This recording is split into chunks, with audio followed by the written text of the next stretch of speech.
to show a rebel base being struck in the province of Hama. Some activists say that unlike Syrian Air Force strikes, which are common in rebel-held areas, today's strikes were rapid and caused more destruction than usual. Alice Fordham, NPR News, Beirut.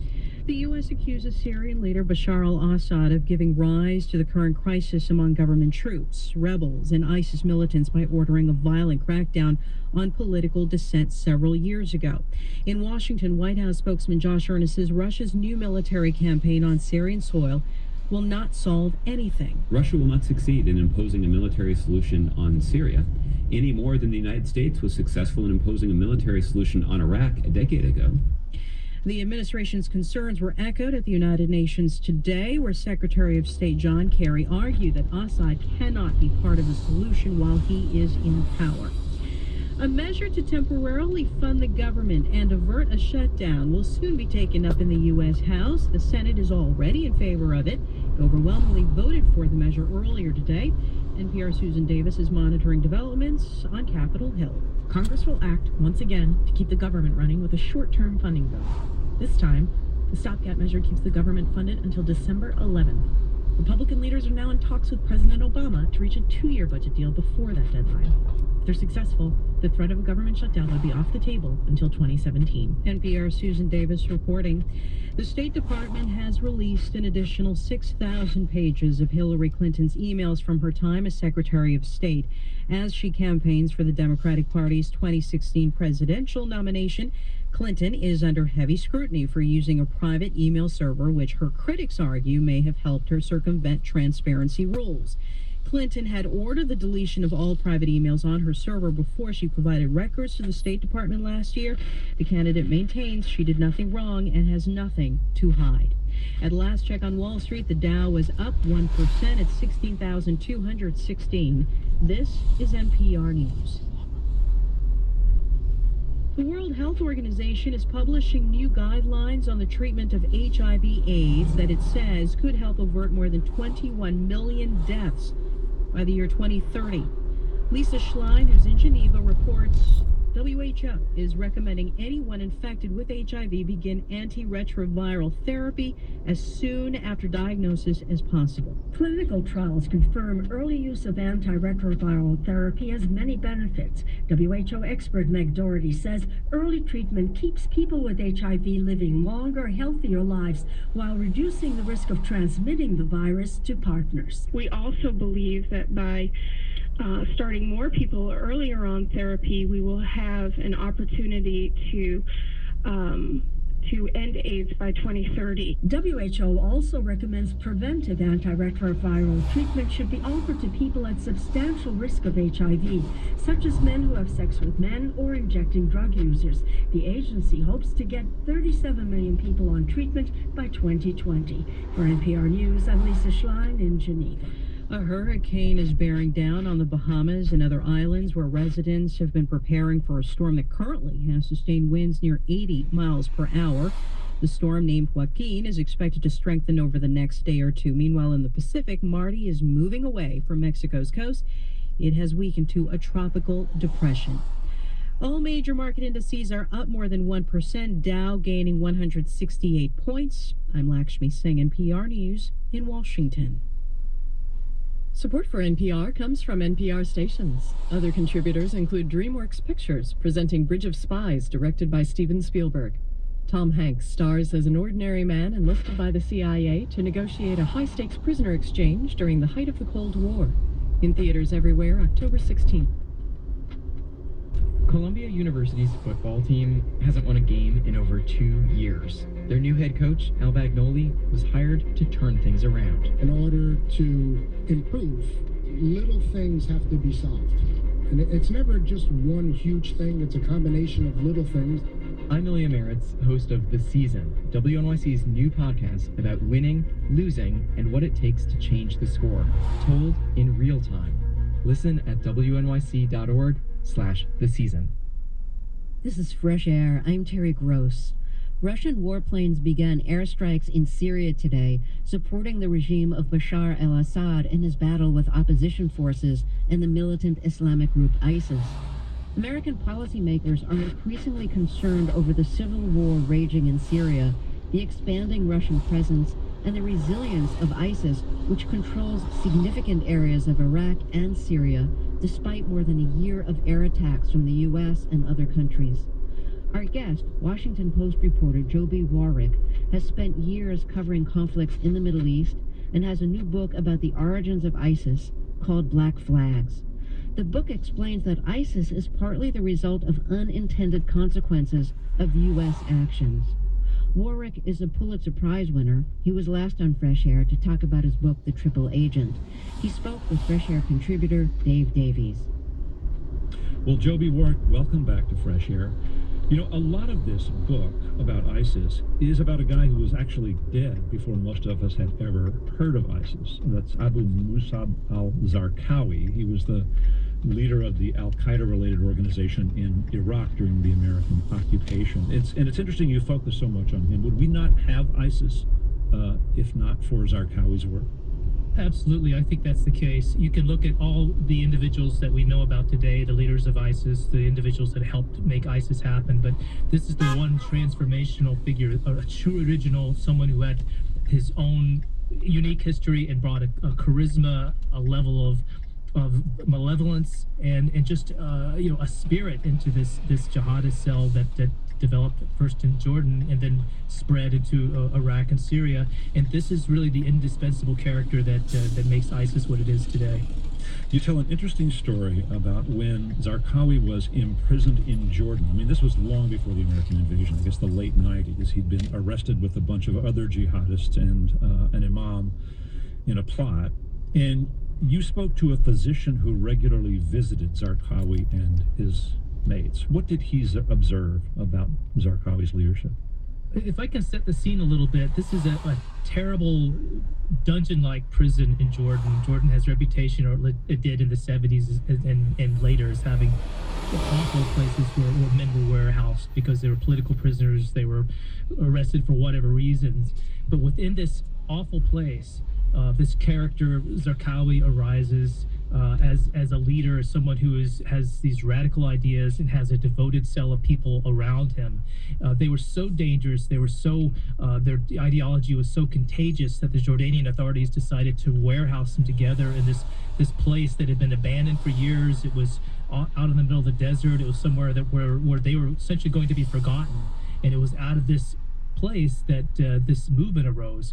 And we have in the beginning of the book this young doctor who's assigned to be the medical officer for these jihadists, and the first thing he notices is this incredible discipline, the way these men all sit together, look the same way, follow instructions, eat the same way, dress the same way, and they're all taking orders from this interesting, powerful, charismatic young man named Zarqawi. And you said he observed something about how he could command these men simply with his eyes. Yes, there's this interesting moment when the doctor first meets Zarqawi for the first time. All the prisoners, there's 50 of them in this one cell, all the jihadists imprisoned together. And he sees inside this prison all these jihadists, 50 of them together, lined up, facing the front of the room.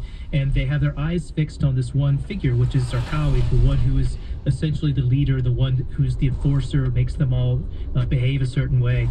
And when it was time for medical checkups, no one said a word, no one looks at the doctor, they all look at Zarqawi to see what he would tell them to do. And with just a nod and just with a look, he would order men to get up from their beds and walk over to the doctor to get treatment. And the doctor is just mesmerized by the ability of this one very charismatic man to command only with his eyes. That speaks to the power and the charisma of this very dangerous figure. And it's interesting that he wasn't a preacher, he wasn't an imam, he wasn't a religious leader. What was his background? So he's probably the most unlikely person that you could imagine to take such a role. Here's someone who had no education. He was a high school dropout. He wasn't some great warrior or some great scholar. He was a thug. He was a man of the street. He was someone who had dabbled in drug use and been in fights and had tattoos, and was really the least likely person to become the leader of a radical religious group. But because of his extreme ideas and because of the forcefulness of his personality, he propelled himself into this role. He was released from prison in an amnesty after King Hussein died, makes his way to Afghanistan, meets with al-Qaeda, ends up with a band of militants in Iraq. at the time of the U.S. invasion, and we really got to know him when the U.S. occupation went poorly and an insurgency arose. But before that, you write that there was a moment in which the United States actually kind of did him a favor, kind of made him a superstar.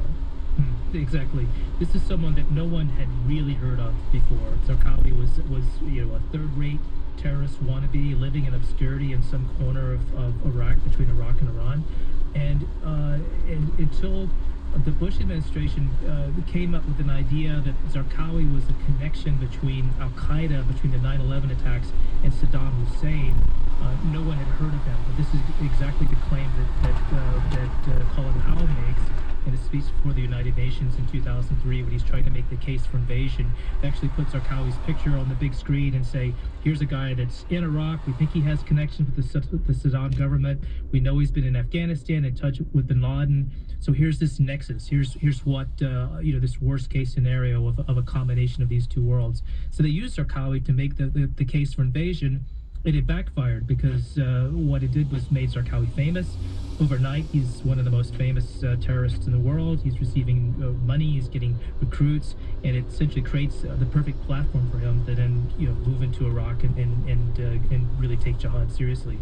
And the idea that Saddam Hussein was actually harboring this group in Iraq and protecting Zarqawi, what truth, if any, was there to that? None at all. So, as you recall, back in the years after the first Gulf War, there was a division in Iraq, and there were areas in the Kurdish part of the north where Saddam Hussein and his army was off limits. So it was a no-fly zone. It was an area where his troops couldn't really go, and this is where Zarqawi made his little hideout. In a rugged area where there's heavy mountains and it's just very inaccessible.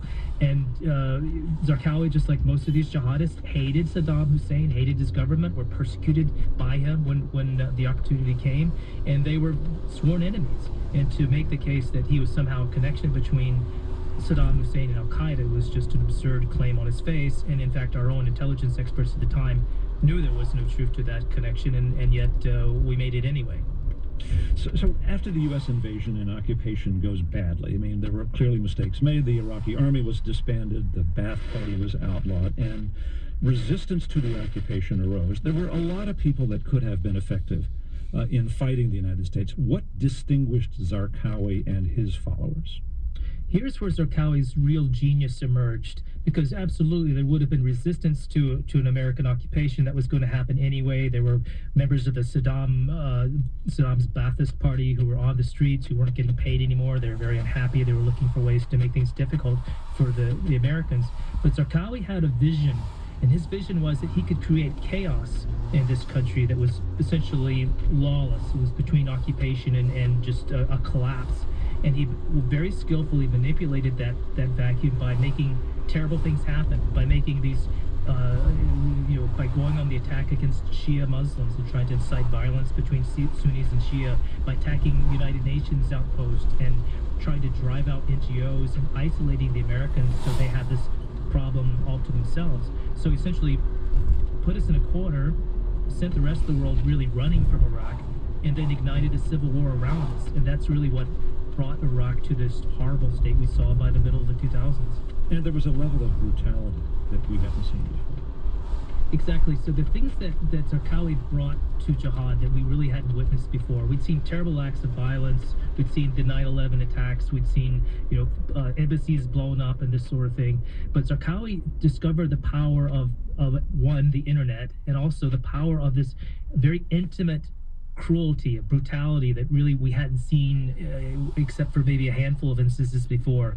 And I'm talking here about the execution of a single individual, in this case an American captive, who is beheaded on videotape, and then the video is circulated around the world of this young man getting his head cut off while wearing the orange jumpsuit, which is now so iconic as we think about ISIS. But this really came from Zarqawi, first of all. And it was done repeatedly. Now, as he did this, and there were so many Sunnis angry at the U.S. occupation that they cooperated with a lot of Zarqawi's people and created, a very effective insurgency.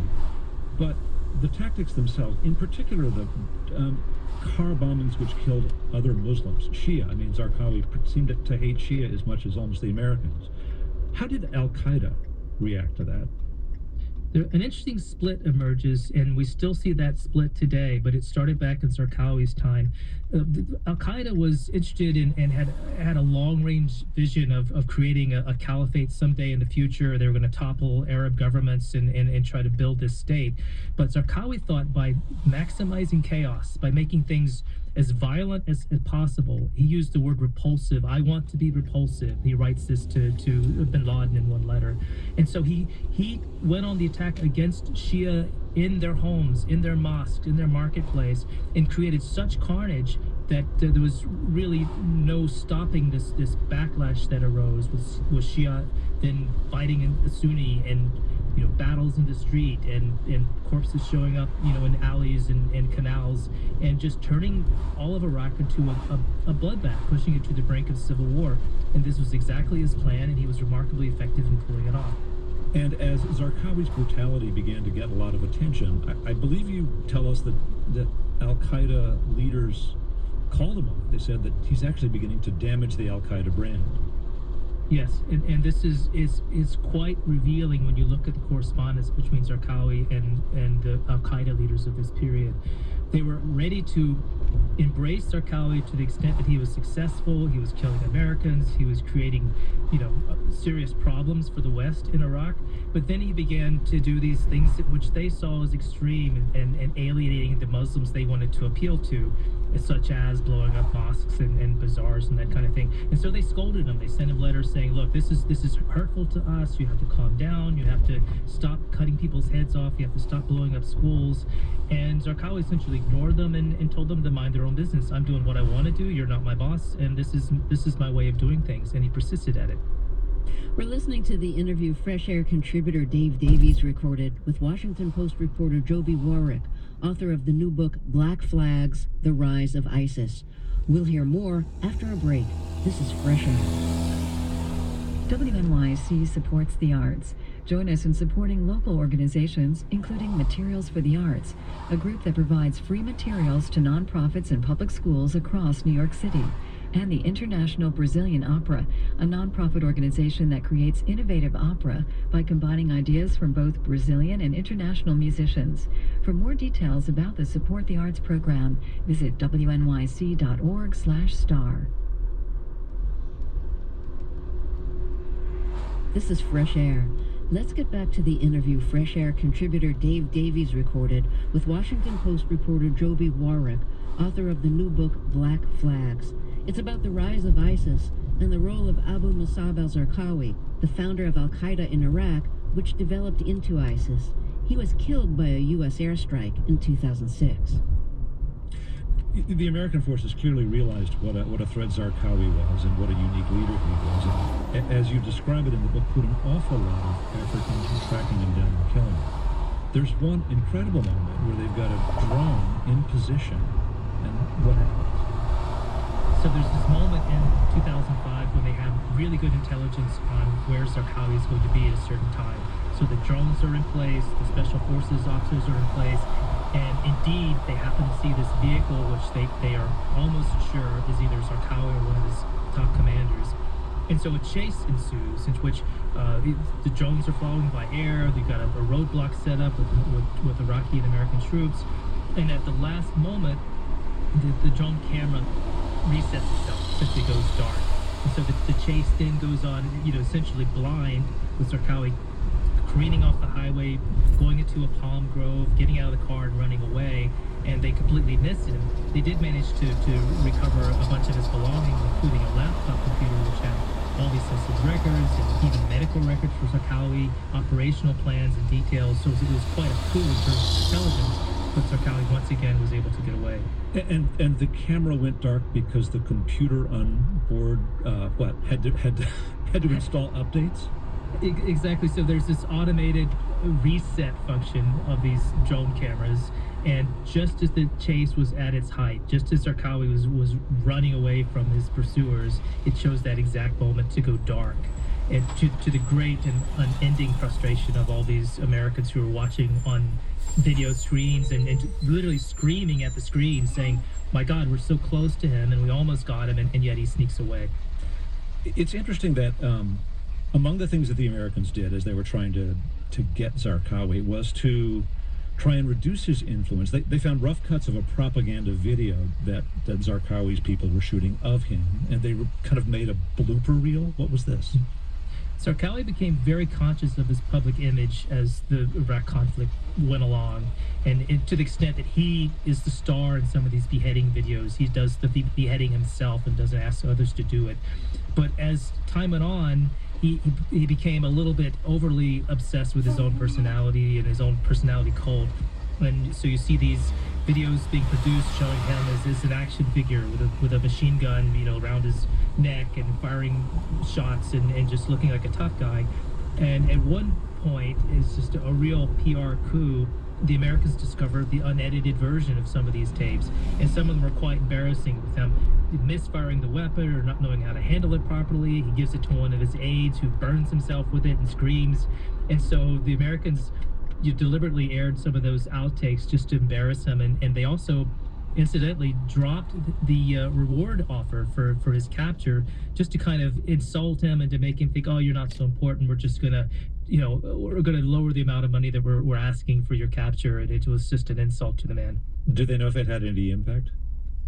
It did, in the sense that toward the end, he began to see the mistakes that he had made. He began to see that, for example, as a Jordanian, as an outsider in Iraq, he was limited in his ability to control this movement, which really should be an Iraqi movement. He began to see that some of the mistakes, some of the oversteps, the extreme violence was starting to hurt him in some ways. And so he became a bit repentant in the final months before he was captured and killed. But it was by then this movement had ignited, and there were many others who were ready to take his place and do even worse things, as it turned out. And what broke his momentum? I mean, he had incredible success in Sunni areas of Iraq, capturing major cities. What undid him? Eventually, people really got tired of living in places where Zarqawi's men were controlling local government. And it's a bit like Syria and today, except that in Syria and parts of Iraq, there's complete control by ISIS. In Iraq, back in the middle of the 2000s, it was a de facto control. There were